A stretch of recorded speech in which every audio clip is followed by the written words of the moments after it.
बहुत समय की बात है। बेलापुर नाम गांव में दो भाई रहते थे। बड़े का नाम पुन्नू था और छोटे का नाम रामू था। छोटा भाई रामू तो बड़े भैया से बहुत ज्यादा प्यार करता था, लेकिन जो पुन्नू था वो रामू से प्यार बिल्कुल भी नहीं करता था। उसको बस अपने दोस्तों की ही थी। वो अपने दोस्तों के साथ ही प्यार करता था और उनके साथ ही वक्त बिताता था और छोटे भाई को पूछता भी नहीं था। एक दिन रामू अपने भैया पुन्नू के पास जाता है और वो अपने दोस्तों के पास खड़ा था, तो रामू उसके पास जाकर उससे ये कहता है कि अरे बड़े भैया, मेरा दिल आज समोसे खाने को कड़ रहा है। क्यों ना दोनों भाई जाएं और आज समोसे खाकर आते हैं। बड़ा मजा आएगा बड़े भैया, और घूमकर भी आएंगे। हाँ भैया, तो फिर चलेंगे आप मेरे साथ आज। अरे मैंने तुमको कितनी बार कहा है, जब मैं अपने दोस्तों में खड़ा हूँ तो मुझको बुलाया मत करो। और वैसे भी मैंने तुम्हारे साथ नहीं जाना। मैंने तुमको कितनी बार कहा है, मुझसे ऐਵੇਂ ही फजूल में बातें मत किया करो। और मैंने नहीं जाना, तुम अकेले चले जाओ। भैया ऐसे तो ना करे ना, मैं इतने प्यारी से कह रहा हूँ आपको। चले ना, कुछ नहीं होता। अगर आज आप मेरे साथ चलेंगे तो मुझको बहुत अच्छा लगेगा बड़े भैया। तो मना मत करे, चले ना आज मेरे साथ।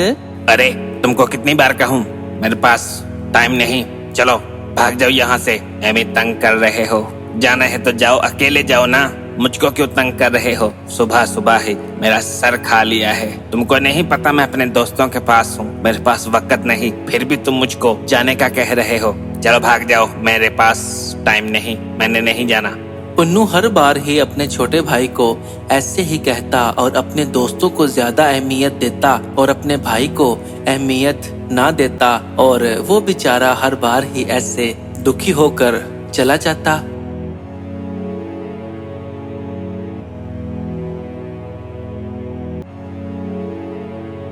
वैसे भैया हर बार ही मुझको ऐसे करते हैं। अपने दोस्तों के साथ तो घूमकर भी आते हैं और बातें भी सारी उनसे ही करते हैं, लेकिन मेरे पास तो खड़े होने से भी, बात करने से भी उनको बहुत गुस्सा आता है। ऐ ऊपर वाले कुछ करे ना, मैं अपने भैया से बहुत प्यार करता हूँ, लेकिन भैया गुस्सा ही करते हैं। लेकिन मैं गुस्सा नहीं करूँगा अपने भैया को, मैं अपने भैया से बहुत ज्यादा प्यार करता हूँ। हाँ कोई बात नहीं, मैं अकेला चला जाऊंगा और भैया के लिए ले आऊंगा।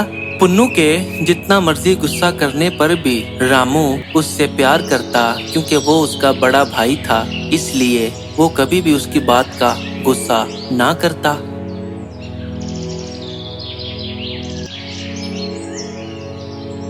यार पुन्नू, तुमने अपने भाई को तो भगा दिया, लेकिन यार उसने समोसों की बात की थी। आहा, समोसे।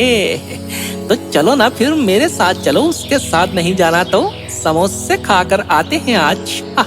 अरे बड़ी बात है, उसने नाम ही लिया है और तू खाने को भी चल पड़ा है। अच्छा कोई बात नहीं, खिला देता हूँ। अरे यार तू ही तो एक मेरा दोस्त है। तुमको नहीं खिलाऊंगा तो और इसको खिलाऊंगा ना, खिलाऊंगा। चलो चलते हैं फिर। तो और किसको खिलाओगे? मुझको ही तो खिलाना है। और उस रामू को खिलाओगे क्या? चलो फिर चलते हैं, भूख ज्यादा बढ़ रही है। हाँ चलो चले। बिरजू बहुत ही शातिर था। वो हर वक्त पुन्नू को ठगता और उससे ही खाता पीता अय्याशी मारता, क्योंकि पुन्नू उसको दोस्त समझता था, लेकिन वो दोस्ती की आड़ में उसको ठग रहा था। तो वो इतना कहकर वहां से समोसे खाने को चल पड़े थे।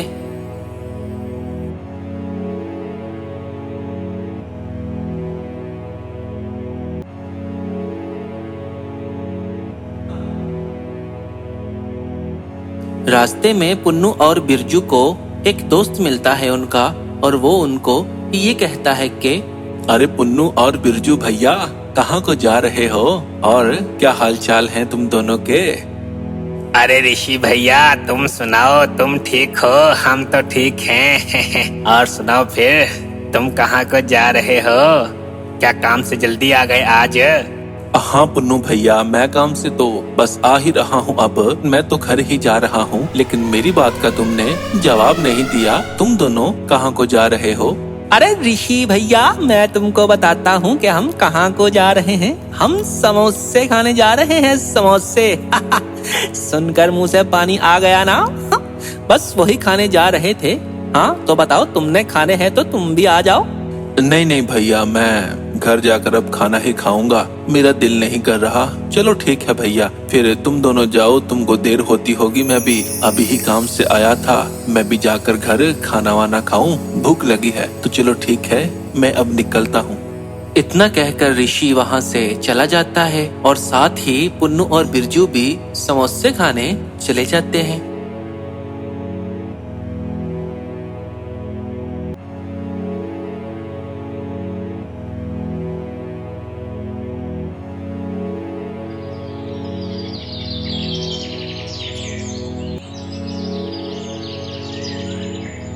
वो जा रहे होते हैं कि रास्ते में उनको एक पंडित नजर आता है और बिरजू फिर पुन्नू से ये कहता है कि ये पंडित हाथ की लकीरें बहुत अच्छी देखता है। मैंने तो दिखाई थी, कुछ नजर नहीं आया। तुम दिखाओ, शायद कुछ नजर आ जाए। लेकिन पंडित तो सही लकीरें हाथ की देखता है। तो ये सारी जिंदगी का जो भी भविष्य होता है, मतलब कि जो भी होना होता है, ये सब कुछ बता देता है। अरे नहीं पुन्नू भैया, ये बस दिन में जो भी तुम्हारे साथ हो, मतलब कि आज का दिन तुम्हारा कैसा गुजरेगा, ये वो बता सकते हैं। तो चलो फिर देखते हैं तुम्हारा हाथ। हाँ हाँ, चलो ठीक है, दिखाते हैं, देखते हैं आज का दिन कैसा गुजरेगा। पुन्नू और बिरजू उस पंडित जी के पास चले जाते हैं। पंडित जी नमस्ते, कैसे हो आप? ठीक हो? हाँ बिरजू बेटा, मैं ठीक हूँ। तुम सुनाओ, तुम ठीक हो? जी जी साधु बाबा, मैं तो बिल्कुल ठीक हूँ। ऊपर वाला ठीक ही रखे। तो बताओ, आज यहाँ पर कैसे आना हुआ? साधु बाबा, हम ना हाथ दिखाने आए हैं। पिछली बार मैं अपना हाथ दिखा कर गया था ना, तो आज ये मेरा दोस्त है, इसका हाथ देखना है आपने आज। तो बताना है आज का दिन इसका कैसा गुजरेगा।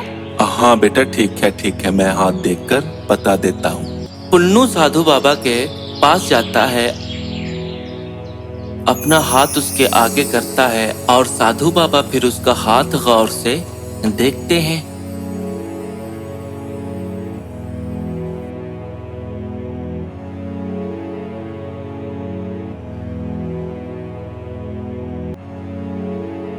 बेटा, तुम्हारे हाथ की लकीरें आज कुछ अच्छा नहीं बता रही, संभल के रहना आज। क्यों साधु बाबा, अच्छा क्यों नहीं बता रहे? क्या मतलब है इस बात का कि संभल के रहना? बताएं ना मुझको सही से, क्या नजर आया है आपको? जी साधु बाबा, जो भी आपको नजर आया है आप इसको बता दें, कोई इतनी परेशानी वाली बात नहीं। बताएं तो सही, नजर क्या आया है आपको? बेटा, तुमको संभल कर इसलिए कहा है कि तुम्हारे साथ आज कुछ न कुछ बुरा जरूर होगा। बहुत सी वजूहात हैं, लेकिन संभल के रहना, कुछ न कुछ तुम्हारे साथ आज बुरा होने वाला है। तो इसलिए मैंने तुमको कहा था कि संभल के रहना।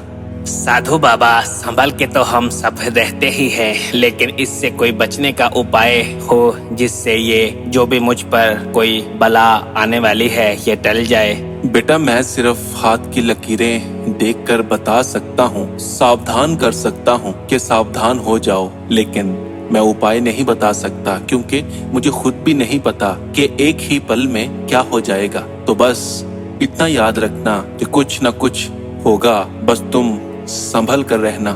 ठीक है साधु बाबा, अब हम चलते हैं। इतना कहकर वो वहां से चल पड़ते हैं।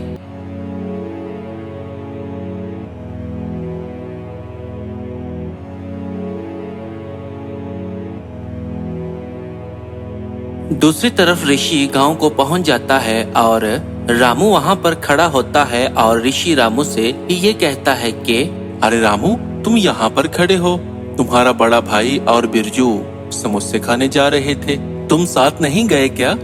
रामू सोचता है कि मैंने भैया को कहा था कि भैया समोसे खाने चलें और भैया ने मना कर दिया और बिरजू के साथ वो चले गए।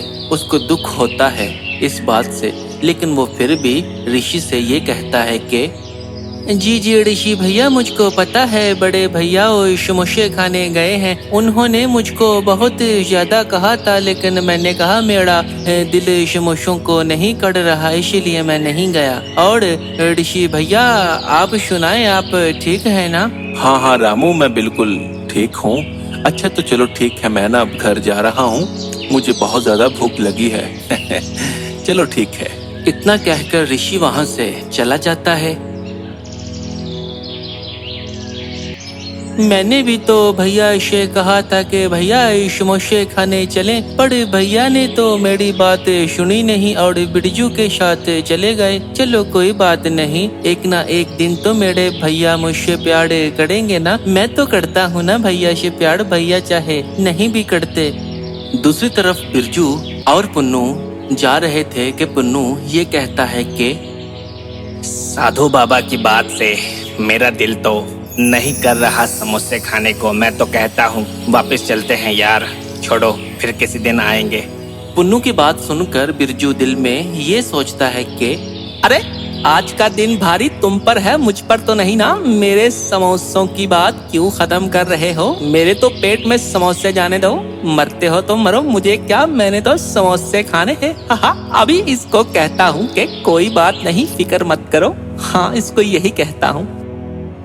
अरे कुछ नहीं होता, इतनी फिक्र नहीं करते होते किसी की बात पर। चलो खाने चलते हैं, छोड़ो कुछ नहीं होता। बिरजू पुन्नू को कहता है कि कोई बात नहीं, वो जैसे तैसे करके मना लेता है, क्योंकि उसका अपना काम खराब हो रहा था। और बिरजू के इतना कहने पर ही एकदम से एक कार पीछे से आती है और पुन्नू को टक्कर मार देती है।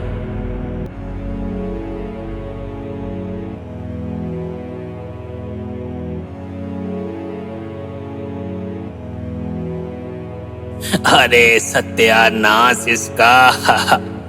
अरे मेरी टांग टूट गई। अरे अरे अरे अरे बिरजू, बिरजू मुझे उठाओ, मुझे हॉस्पिटल ले चलो। बहुत दर्द हो रहा है बिरजू, सच्ची में लगता है टांग टूट गई है। उठाओ मुझको, ले चलो।